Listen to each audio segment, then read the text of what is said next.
नमस्कार, म जगदीश खरेल। हिजो संसदको लेखा समिति अन्तर्गत रहेको नेपाल वायु सेवा निगमको वाइड बडी खरिद गर्ने सन्दर्भमा बनेको यो छानबिन गर्न बनेको उपसमितिले एउटा प्रतिवेदन बुझायो। राजेन्द्र केसीको संयोजकत्वमा बनेको उपसमितिले बुझाएको प्रतिवेदन अनुसार केही व्यक्तिहरूले यसमा चाहिँ नि गल्ती गरेको, कमजोरी रहेको भन्दै कारबाहीको सिफारिस समेत गरेको छ र यो प्रतिवेदनले 4 अर्ब 35 करोड भन्दा बढी नोक्सानी हुने गरेर चाहिँ नि खरिद प्रक्रिया अगाडि बढाएको भन्दै यो गलत छ भनेर सिफारिस गरेको छ र अब लेखा समितिको बैठकले यसलाई कसरी अगाडि बढाउँछ त्यो भने हेर्न बाँकी रहेको छ। आरोपित मध्येका एकजना व्यक्ति आजको हटसिटमा हुनुहुन्छ। पूर्व पर्यटन मन्त्री एवं नेपाली कांग्रेसका नेता जीवन बहादुर साई आजको हटसिटमा हुनुहुन्छ। स्वागत छ तपाईँलाई। धन्यवाद। सन्चै हुनुहुन्छ? ठीक छु। तपाईमाथि पनि आरोप आयो होइन त? आएको छ। म पहिला तपाईमाथि लागेको आरोप एकचोटि पढेर सुनाउँछु है।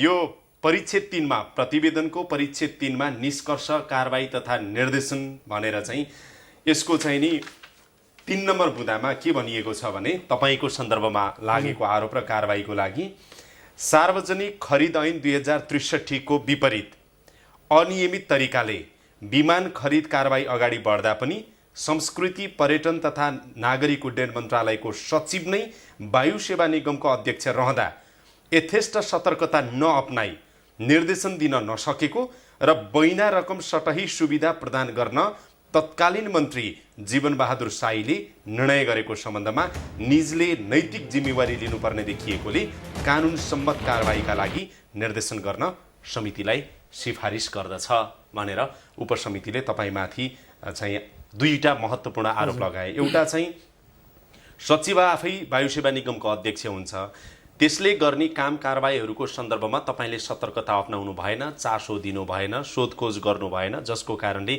यी जे प्रक्रियाहरू अगाडि बढे त्यसमा तपाईँ पनि जिम्मेवार हुनुहुन्छ भनेर आरोप लगाएको छ। तपाईँ के भन्नुहुन्छ?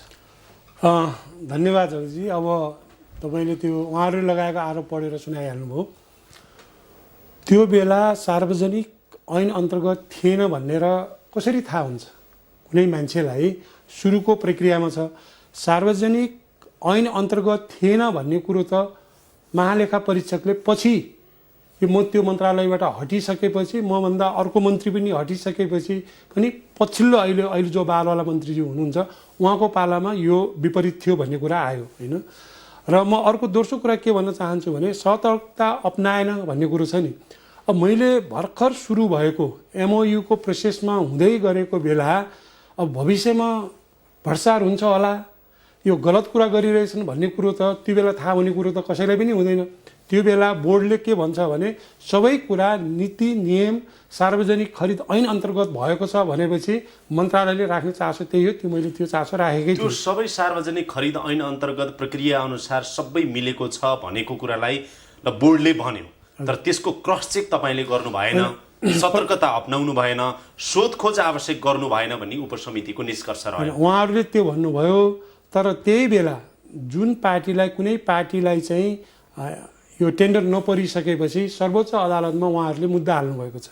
सर्वोच्च अदालतले मुद्दामा फैसला के गरेको छ भने तिम्रो मुद्दा चाहिँ खारेज भएको छ, किनभने त्यो टेन्डर बिड चाहिँ सार्वजनिक ऐन अन्तर्गत नै भएको छ भनेर सर्वोच्चले फैसला गरेको त्यो फैसला देखाएपछि मैले क्रस चेक गरेन भन्ने कुरो त आउँदैन नि।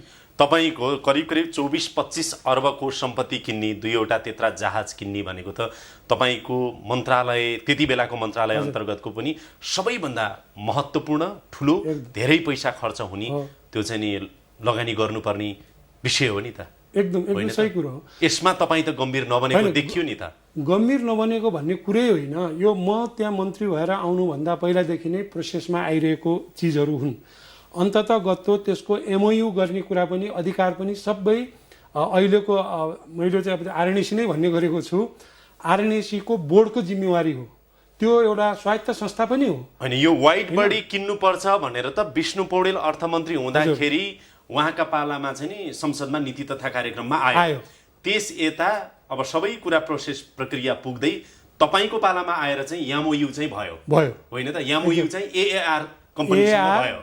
हाई फ्लाई र जर्मन एभिएसनको 3टा संस्थाको कन्सर्टोरियममा चाहिँ भयो होइन। त्यसमा भयो त्यो एमओयू भयो, त्यसपछि त्यसका छलफलका त्यो विषयमा गर्ने कुराहरू सबै चलिरहेकै थिए। र अर्को मलाई तपाईँले त्यो अर्को आरोप सुनाउनु भयो। अर्को आरोपमा म आउँछु, पहिला त्यो सटाइको कुरामा म एकछिनमा आउँछु। सबभन्दा पहिला चासो के भने तपाईँ जुन पर्यटन मन्त्री भएर यत्रो ठुलो चाहिँ नि लगानीमा यत्रो ठुलो पैसा हालेर चाहिँ नि विमान हामी खरिद गर्दैछौँ होइन, नेपालमा विमान खरिद गर्नु नै छ। अब यस्तो कुरामा पर्यटन मन्त्रीले दैनिक मन्त्रालय जानुहुन्छ, उही कार्यकर्ता मात्रै भेटेर बस्नुहुन्छ कि अथवा उद्घाटन मात्रै गरेर हिँड्नुहुन्छ कि मन्त्रालयले के गरिरहेको छ, सचिवले के गरिरहेको छ, निगमले के गरिरहेको छ, योभन्दा अगाडिका प्रक्रिया के कस्ता थिए, अब के गर्नुपर्छ भन्ने त एउटा यो सामान्य रूपमा सोधखोज त मन्त्रीले गर्नुपर्छ नि सर। त्यो सामान्य रूपमा सोधखोज नहुने भन्ने कुरै हुँदैन। अब हामीले के हो भने बोर्डले गर्ने त्यहाँ त यो प्राविधिकहरूको होइन, टेन्डर भन्ने कुरो त प्राविधिक कुरा पनि हो नि। त्यसका जहाजका स्पेसिफिकेसन कस्तो हुन्छ, के गरी ल्याउने, कस्तो ल्याउने भनेका त्यो इन्जिनियरहरू, पाइलटहरू, त्यस्तै विज्ञहरू बसेको टोली हुन्छ। त्यो टोलीलाई मैले दखल के गरिरहनु भएको छ भनेर म आफू विज्ञ त होइन नि, त्यो भएकोमा सबै कुराहरू चाहिँ पर्फेक्टली गइरहेको छ भनेपछि त्यो बोर्डको अध्यक्षले भनेपछि, त्यहाँको एमडीले भनेपछि सबै कुरामा चाहिँ मैले विश्वास नगर्ने भन्ने कुरो त हुँदैन नि त होइन। यो काम गर्ने सिलसिलामा जहाज आउने काम प्रक्रियामा म भएको भए बिचमा कहाँ केही गडबड भयो कि भन्ने कुरो, त्यो प्रोसेस भएको 1-2 महिनापछि त मेरो त्यहाँबाट चाहिँ अर्को ठाउँमा चाहिँ ट्रान्सफर भएको छ। ट्रान्सफर गइसकेँ, त्यसपछि दिलनाथ गिरीजी आउनुभयो, उहाँ पनि 1 महिना मात्रै बस्नुभयो। त्यसपछि चाहिँ अहिलेको जितेन्द्र देवजी आउनुभयो, उहाँ चाहिँ 11 महिना जति बस्नुभयो होला। यी सबै प्रक्रियाहरूको बिचको कुरा हुने कुराहरू त मन्त्रालयले गर्ने, मन्त्रालयले मोनिटरिङ गर्ने कुराहरू त भइरहेकै हुन्छ। तपाईँ करिब 6 महिना पर्यटन मन्त्री हुनुभयो। 6 महिना पर्यटन मन्त्री भएको बेलामा बोर्डले र बोर्ड अन्तर्गत रहेको अब निगम स्वयं पनि भनौँ न, सुगत रत्न कंसाकार उहाँहरूले चाहिँ विभिन्न प्रक्रियाहरू उहाँहरूको तर्फबाट मिलाइराख्नु भएको थियो। मन्त्री जीवनबहादुर साई चाहिँ त्योबाट चाहिँ त्यो विषयमा जानकार हुनुहुन्न थियो। तपाईँलाई सब ठिक छ भनियो, थप चासो तपाईँले राख्नु भएको होइन। चासो त नराख्ने कुरै हुँदैन। तालुकदार मन्त्रालय भइसकेपछि के भयो, अब त्यहाँ प्रोसेसमा गइरहेको कुरा एमओयूको लागि मलाई उहाँहरूले चाहिँ सबैभन्दा राम्रो कम मूल्यमा नयाँ जहाज, अब 1000 घन्टाको त्यहाँ उहाँहरूले गरेको थियो नि। 1000 घन्टा किन भनियो भन्दाखेरि त्यतिखेर के भन्ने गरेको थियो, एयरबसले उहाँहरूसँग भन्दा एयरबस चाहिँ हामीले हाम्रो सार्वजनिक खरिद ऐन अन्तर्गत एयरबससँग डाइरेक्ट किन्न नमिल्ने, त्यसमा टेन्डरमा जानुपर्ने, टेन्डरमा जाँदाखेरि एयरबस चाहिँ टेन्डरमा नआउने। त्यस कारणले उहाँहरूले 1000 घन्टासम्म भएको जहाज भए पनि लिने, 1000 भनेको करिब 3 महिना उडेको जहाज हुन्छ, त्यो भए पनि लिने भनेर टेन्डर निकाल्नुभयो। त्यसपछि एआर, हाई फ्लाइ र यो जर्मन एभिएसन 3टाको कन्सर्टोरियमले चाहिँ यो बिडिङ गर्न सफल भयो। त्यो बिडिङमा पनि के प्रक्रियाहरू पुगेका छन् छैनन् भनेर फेरि उहाँहरूले पनि एउटा स्पेसल समिति पनि बनाउनु भयो। ती प्रक्रियाहरूमा त गइरहेको थियो नि। तपाईँ मन्त्री भएको बेला तपाईँलाई यो हाई फ्लाइ एक्स भन्ने छ भन्ने चाहिँ थाहा थिएन, जर्मन एभिएसन छ भन्ने, अब यसले पाउँदैछ जो हाई फ्लाइ जुन एक्स छ यसले चाहिँ नि अब यो बिचौलियाको रूपमा बिचमा आउँछ भन्ने चाहिँ तपाईँलाई थाहा थिएन। हाई फ्लाइ एक्स भन्ने त पछि भएको रहेछ। सुरुमा तपाईँको पालामा तपाईँलाई जानकारी के छ भने एआर कम्पनीसँग हाम्रो एमओयू भयो, त्यही हो। त्यो तपाईँकै इनिसिएसनमा भयो। मेरो इनिसिएसनमा भन्दा नि बोर्डकोमा भयो, मेरो पालामा, तपाईँको पालामा, तपाईँ मन्त्री भएको बेलामा त्यो एमओयू एआरसँग भयो। यद्यपि अहिले एमओयू के अरे एआर कहाँ छ थाहा छैन, अहिले नाम आइरहेछ त्यो बिचौलिया कम्पनी हाई फ्लाइ एक्सको। त्यही त अहिले चाहिँ के कुरा आयो भने एआर, म फेरि पनि दोहोऱ्याउन चाहन्छु, एआर, हाई फ्लाइ र जर्मन एभिएसनको कन्सर्टोरियम भयो, त्यसैले नै ठेक्का प्राप्त गर्यो। तर अहिले सुन्नमा के आयो भने त्यसपछि हाई फ्लाइ एक्स भन्ने अर्को संस्था पनि आयो र 4वटाको बिचमा सम्झौता भयो भन्ने कुरो आयो। त्यो चाहिँ म मन्त्री त्यो मन्त्रालय नरहिसकेको अवस्थामा चाहिँ भएको हो। र अहिले उपसमितिको पनि एउटा निर्गुल के छ भने पैसा चाहिँ पछि त्यसमा गयो भन्ने कुरो चाहिँ आइरहेको छ। त्यो मेरो पालामा त्यो हाई फ्लाइ एक्स भन्ने थिएन। अब तपाईँको सन्दर्भमा आएको $10 लाख चाहिँ बैना रकम तपाईँले दिएको कि सटहीको मात्रै कुरा हो?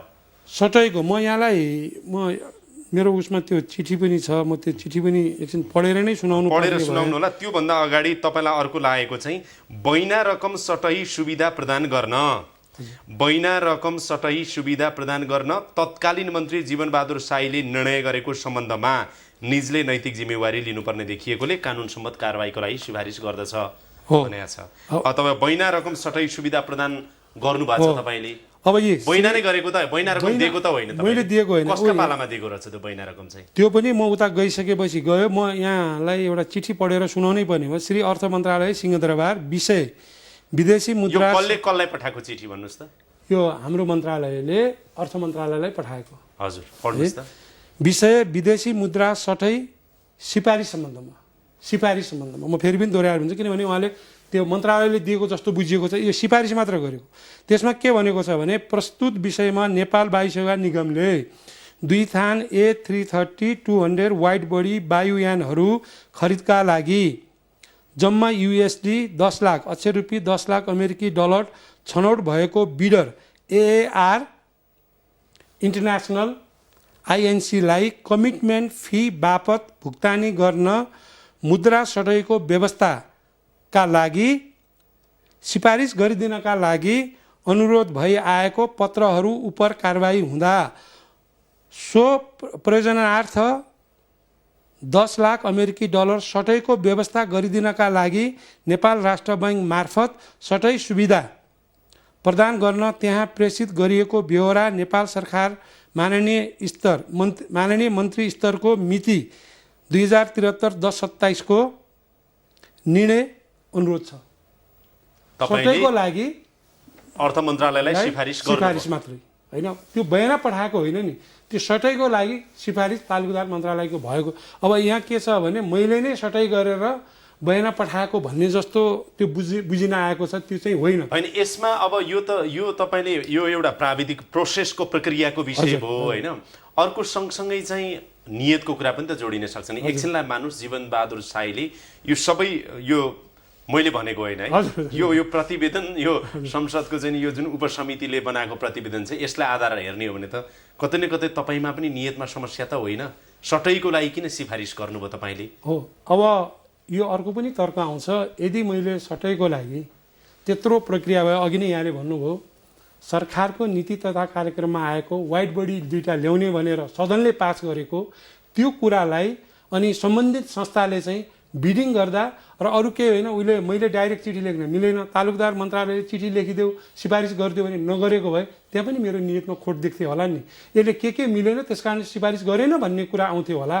अब एउटा देशको परस्परसको लागि समृद्धिको लागि होइन, आरएनएसीको काम जहाज ल्याएपछि नै प्रगति हुने हो, त्यो बेला मैले सिफारिस नगरेको भए पनि मलाई त्यो आरोप लाग्थ्यो होला। तर यो चाहिँ एउटा नितान्त सरकारको गरेको नीति कार्यक्रमलाई सफल बनाउनको लागि मैले सटैको लागि सिफारिस गर्नु चाहिँ अपराध हो भन्ने होइन। यो एउटा प्राविधिक विषय हो, सटैको सिफारिस अर्थ मन्त्रालय गर्नुभयो, तर तपाईँ आफै मन्त्री हुनुहुन्छ, यत्रो विमान खरिद गर्नुपर्ने छ। अघि पनि मैले जोडे 24-25 अर्बको हाम्रो चाहिँ नि जुन सार्वजनिक खरिद ऐन अनुकूल छ कि छैन यो भनेर एकचोटि क्रस चेक गर्नु भएन? अथवा यो जुन प्रक्रियाबाट अगाडिबाट कन्सेप्टदेखि जुन तपाईँको पालासम्मको प्रक्रियामा आयो नि, यो सही छ या छैन भनेर त तपाईँले कम्तीमा हेर्नु त पर्थ्यो नि? होइन, तपाईँले भन्नुभयो नि त्यो गरेर त्यो बोर्डलाई एमडीलाई सोधेर यो एकदम सार्वजनिक खरिद ऐन अन्तर्गत नै छ, यो व्यवस्थित छ भनेर उहाँहरूले भन्नुभयो, पत्याउनु भयो। एकचोटि त तपाईँलाई प्रश्न सोधेकै यो प्रतिवेदनले के भने एकचोटि त क्रस चेक गर्नुपर्छ मन्त्री भएपछि। एउटा खसी बोका किन्दाखेरि त भैँसी किन्दाखेरि त गाउँमा चाहिँ 2-4 ठाउँ मोल सोधिन्छ, कुन कहाँ सस्तो कुन कहाँ महँगो कुन राम्रो कुन नराम्रो भन्ने कुरामा। कुखुरा किन्दाखेरि त त्यत्रो विमान चाहिँ चिलगाडी किन्ने सन्दर्भमा होइन र? होइन, यहाँले भनेको एकदम ठिक कुरा। यत्रो चिलगाडी किन्ने कुरामा चाहिँ त्यो अनुसारको ठिक छ भन्ने कुरो त सर्वोच्चले नै फैसला गरेको छ त।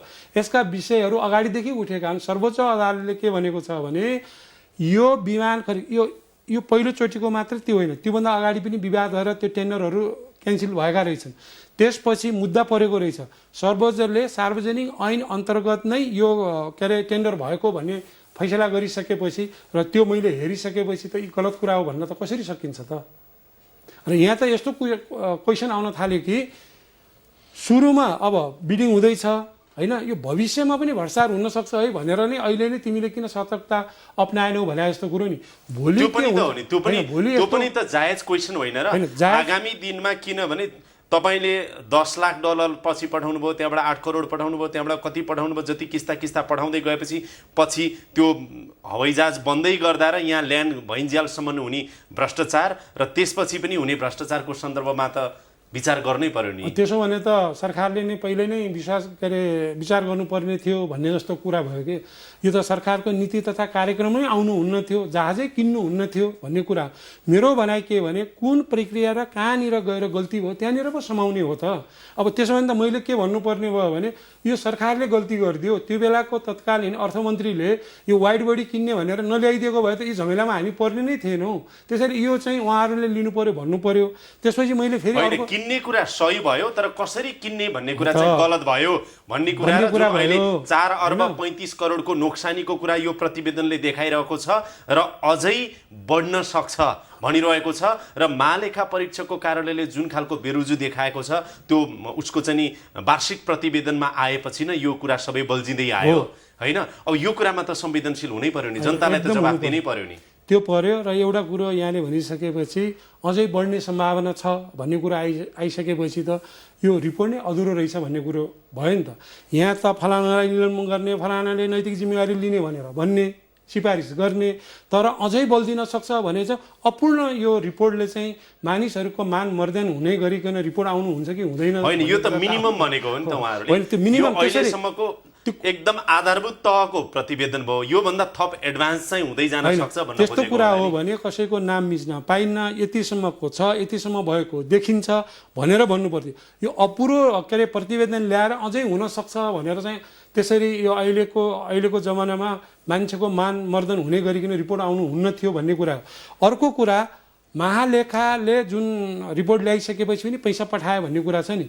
अब एउटा कुरो के छ भने यो कुरा त मन्त्री परिषदले पनि याद गरेको होला नि, जुन जमानत बस्ने कुरामा त सिङ्गो क्याबिनेट नै बसेको छ, सिङ्गो क्याबिनेट नै जमानत बसेको छ। यो किनिरहेको त चाहिँ सञ्चय कोष र नागरिक लगानी कोषले हो नि। सञ्चय कोष विमान त उनीहरूको हो, विमान त अहिले उनीहरूको नाममा छ विमान।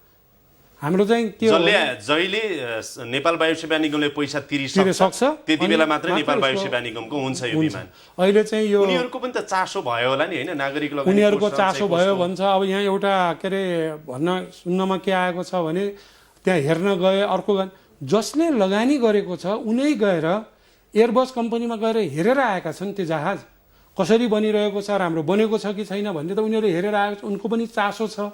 अनि त्यत्रो पैसा लगानी गर्दा त सञ्चय कोष र नागरिक लगानी कोष हो, त्यसमा भएको रकम भनेको नेपाली जनताको हो। उनीहरूले पनि त विशेष गरेर चासो अन्तिम घडीसम्म उनीहरूले हेरिरहेका छन् नि। त्यही त हेरिरहेका छन् भनेर तपाईँ पनि भन्दै हुनुहुन्छ, सम्भवतः उनीहरूले पनि हेरिरहेका होलान्। तर यहाँ के आयो भनेदेखि कुरा चाहिँ यो त कार्गो विमान हो, सिट पनि पछि हालेको, सामान बोक्ने विमान मान्छे बोक्नेतिर आयो। अब उहाँहरूको त्यो रिपोर्टले के भन्छ भने मेरो भनाइ के छ भने बोर्डको गएको छ नागरिक लगानी कोष र सञ्चय कोष जसले त्यत्रो पैसा लगानी गरेको छ, उहाँले कार्गो बोक्ने जहाज, यसको अर्थ त के हो भने कार्गोको त्यो पुरानो जहाजमा सिट हालेर ल्यायो भनेपछि एयरबस समेतलाई पनि खोट दिएको अवस्था आयो नि त। एयरबसले पनि त्यस्तो, किनभने यो संसारमा दुईवटा ठुला चाहिँ कम्पनीहरू छन्, एयरबस र बोइङ हो।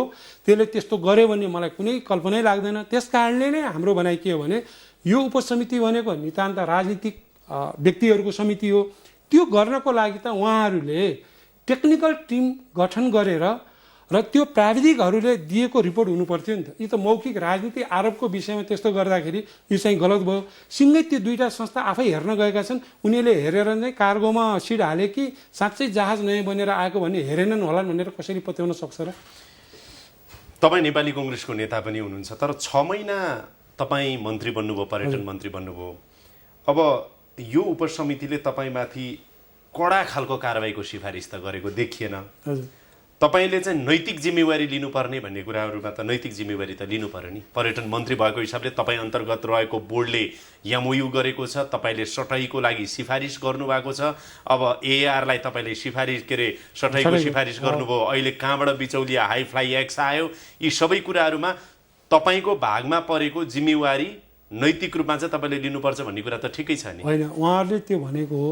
मेरो भनाइ के भने मैले कुनै गल्ती नै गरेको छैन त। मैले यो बदमासी गर्नु, भोलि गएर चाहिँ हाई फ्लाइ एक्स चाहिँ ल्याएर संस्था राख्नु भनेर त्यो बेला यहाँ एमओयू त गर्दा जीवनबहादुर साईको कुरा होइन नि त। होइन, यहाँ त पर्यटन मन्त्री, तत्कालीन पर्यटन मन्त्री जीवनबहादुर साईको कुरा हो। तत्कालीन पर्यटन मन्त्री जीवनबहादुर साईको कुरा हो, मेरो व्यक्तिको कुरा होइन। त्यो मैले कुरा त्यो बुझेँ। रूपमा त तपाईँले जिम्मेवारी लिनु परेन? होइन, त्यो रूपमा मैले भन्नु खोजेको जिम्मेवारीमा मैले गलत कुरा एमओयू गर्दाखेरि गलत के अरे उसलाई गरेको भए पो मैले जिम्मेवारी लिने। एआर भन्ने कम्पनी सही नै कम्पनी थियो र त्यस्तो कुरा त बजारमा केही पनि आएको थियो भने एआर भन्ने कम्पनीसँग जहाज पनि छैन, केही पनि छैन, यो त के यस्तो जहाज बेच्न पाउने कम्पनी पनि होइन भनेर भनेका थिए। आज दुईटा वाइट बडी जहाज त यहाँ आइरहेका छन् नि।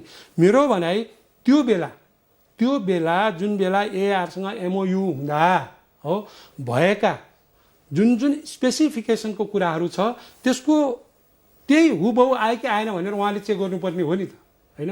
मैले त चाहिँ के भने देशको जुन सरकारले ल्याएको नीति तथा कार्यक्रमलाई सफल हुनलाई त्यत्रो अगाडि बढाएको कुरो म त धन्यवादको पात्र हुनुपर्नेमा मलाई चाहिँ अहिले तेरो नैतिक जिम्मेवारी हो, अहिले चाहिँ भ्रष्टाचार भएको छ, त्यो बेला तैँले नैतिक जिम्मेवारी लिनु भनेर भन्ने कुरो चाहिँ युक्तिसङ्गत होइन भन्ने मलाई लाग्छ। म चाहिँ यहाँलाई एउटा के उदाहरण दिन चाहन्छु भने कुनै मान्छे लोकसेवामा पास भयो, लोकसेवामा पास भएपछि ऊ आयो अनि हाकिमले चाहिँ उसलाई नियुक्ति दियो। त्यसपछि 10 वर्षपछि त्यो कर्मचारीले काहीँ भ्रष्टाचार गर्यो भनेपछि ल यसको नैतिक जिम्मेवारी चाहिँ यो नियुक्ति दिने हाकिमले लिनुपर्छ भनेर मिल्छ कि मिल्दैन, होइन? मैले गरेको यसले भ्रष्टाचार नै गरेको, यसले पैसा खाएर बदनियतपूर्ण ढङ्गले यसले गलत मान्छेहरूलाई एमओयू गर्यो, त्यस कारणले जहाज आएन अथवा कमसल खालको जहाज आयो भने पो मैले नैतिक जिम्मेवारी लिने कुरा भयो। मेरो पालासम्म भएको कामहरू त सबै राम्रै भएको थियो। त्यसपछि कहाँनिर के भएको छ भने उहाँले पत्ता लगाउनु पर्यो कि अहिले पनि केही देखिँदैन, फलानाले यस्तो गरेको छ, फलानाले यस्तो गरेको छ, हिसाब किताब देखाउनु भयो अझै बढ्न सक्छ भनेर अपूर्ण चाहिँ प्रतिवेदन पेश गरेको छ कि चाहिँ कुनै पनि एउटा, किनभने उहाँहरू पनि सटाइ गरेको सिफारिस जुन तपाईँले गर्नुभएको थियो त्यो रकम चाहिँ एआरले पाएन नि?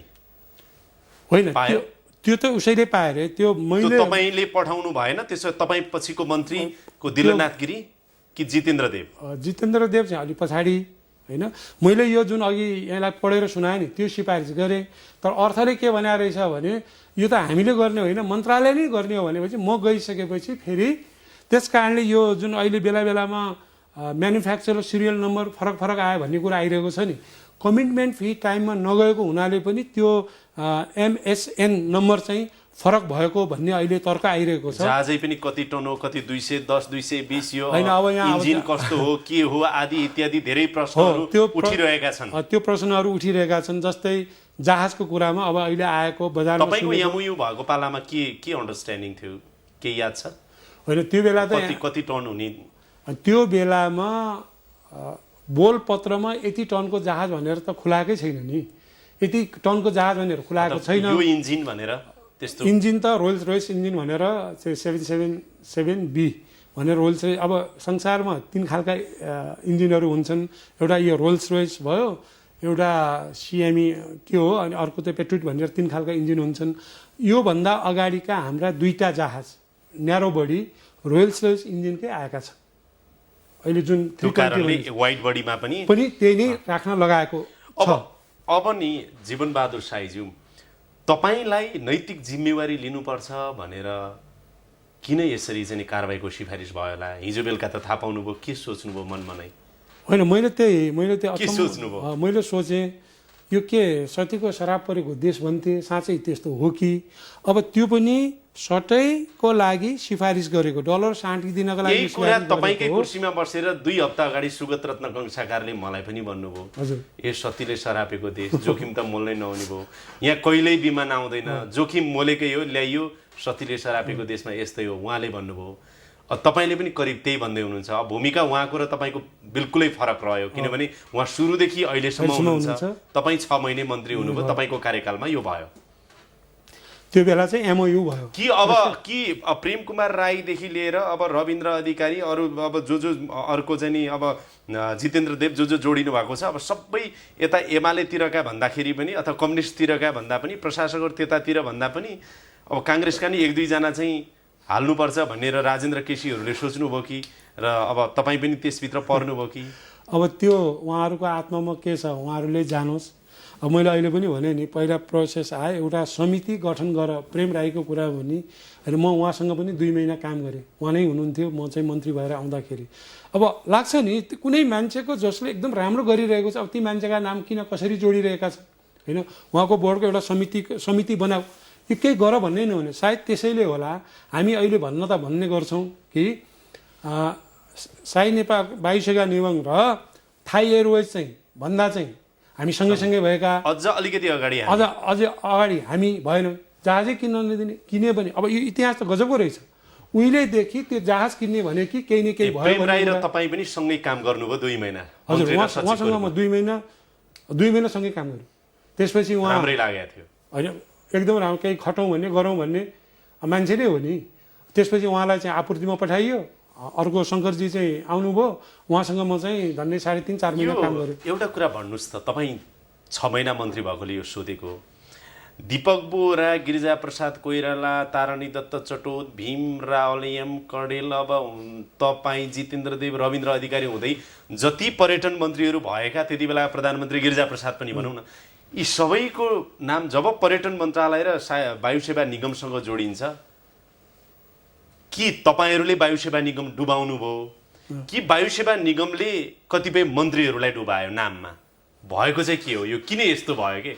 अब त्यही त अहिले पनि अब अहिलेको कुरामा चाहिँ सबै कुराहरू गर्ने एउटा स्वायत्त संस्था भएकोले उसले गरेको कुराहरू छन् नि, उसले गलत गर्यो भन्ने कुरा पनि प्रमाणित ढङ्गले मैले एउटा यसलाई के अरे इम्फेसिस दिन के चाहेँ भने, जुन एमओयू भयो, जुन बिडिङ भयो र त्यसमा जुन बिडरले स्पेसिफिकेसनमा हुन्छ नि यो चिजको जहाज ल्याउँछु भनेपछि त्यति चिजमा कमी भयो, इन्जिनमा यो कमी भयो, यो इन्जिन हुनुपर्छ, यो इन्जिन आयो होइन। म तपाईँ अझै स्पेसिफिक हुनु होइन, मैले जस्तो लाउडादेखि धमिजा काण्डदेखि लिएर चाइना साउथदेखि लिएर वाइड बडीसम्म आउँदाका जति पनि मन्त्रीहरू त्यसमा चाहिँ डुबिएका छन् नि, एक हिसाबले कतिपय बदनाम भएका छन्, कतिपय बदनाम बनाइएका होलान्, त्यो आफ्नो ठाउँमा छ।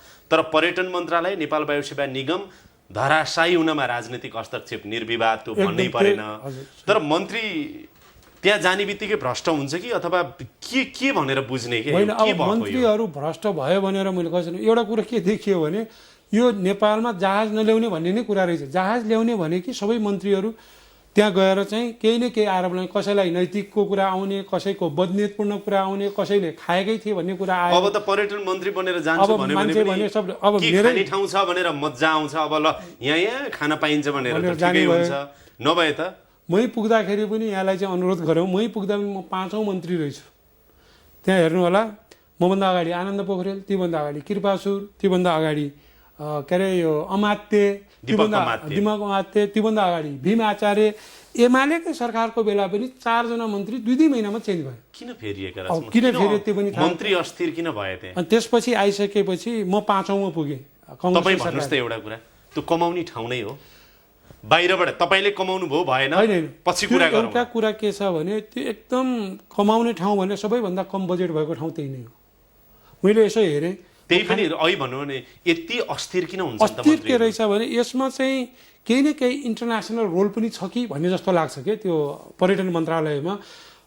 अर्थ मन्त्रालय, परराष्ट्र मन्त्रालय र त्यसपछि चाहिँ पर्यटन मन्त्रालय, विदेशीहरूको पनि आँखा परिरहेको त्यो मन्त्रालय चाहिँ जस्तो मलाई लाग्छ। र त्यसमा अजीबको कुरा छ, योजना हेर्नुहुन्छ भने धेरै छैन। अब त्यसका 2-4वटा एयरपोर्टहरू र त्यो जहाजलाई अब अघि हो यो कुरा हामीले मान्नै पर्छ कि आरएनएसीलाई धराशायी गर्नमा चाहिँ हामी राजनीति नेतृत्वको धेरै ठुलो भूमिका छ। किनकि 12वटा जहाज भएका मान्छेहरूको चाहिँ 500 कर्मचारी हुन्छन्, अनि 4वटा जहाज भएकाको चाहिँ 2000 कर्मचारी हुन्छन्। मन्त्री भयो कि उसले चाहिँ कर्मचारी चाहिँ राख्नै पर्ने जबरजस्ती भन्ने कुरो जुन खालको आइरहेको छ, त्यो विषयमा अजीबको चाहिँ मन्त्रालय चाहिँ छ। यो किन हुन्छ? कमाइ हुने ठाउँ पनि होइन, त्यो कमाइ हुने कसरी मैले त कहीँ पनि किन त 2 महिनामा मन्त्री फेरिएका त? त्यही कुरामा केही स्वार्थ त छ नि, के छ? अब कसको चाहिँ सरकारको स्वार्थ मिल्दैन कि? तपाईले 6 महिना रहँदा के अनुभव गर्नुभयो कि पैसा खुवाउने मान्छे, भ्रष्टाचार, मन्त्रीहरूलाई बिगार्न त कर्मचारीदेखि लिएर अब बिचौलियाहरू खुब लाग्छ। कुनै कर्मचारीहरू त्यसरी आएको पनि देखिन। तर अब जुन जहाजहरूको विषयमा आउँदाखेरि त्यहाँ आउँदाखेरि यो यसमा चाहिँ के भने लुम्बिनी, पशुपति, एकाडेमिक सेन्टरहरू पनि त्यसैमा छन्, त्यही मन्त्रालय अन्तर्गत छ। होइन। त्यस कारणले एकदम बौद्धिक सर्कल भएको पनि त्यही मन्त्रालयभित्र छ। अनि जाति जनजाति इसारा विषय सबै पनि त्यही छ। यो सबै मिक्स भएको कारणले पनि अब कसको कहाँ चाहिँ स्वार्थ मिल्दैन, तर त्यो पैसा खाने गर्ने ठाउँ जस्तो त लाग्दैन। खैर ध्वस्तै भयो, ध्वस्त त भएकै छ। नेपाल वायु सेवा निगम कसरी उड्छ अब, नयाँ अध्यक्षले नयाँ नेतृत्वले नयाँ अब उहाँले सुन्नुहोस् न, अब कसरी कुन जोखिम मोलेर जहाज ल्याउने अथवा यो क्षेत्रलाई अगाडि बढाउने बडो चुनौती छ।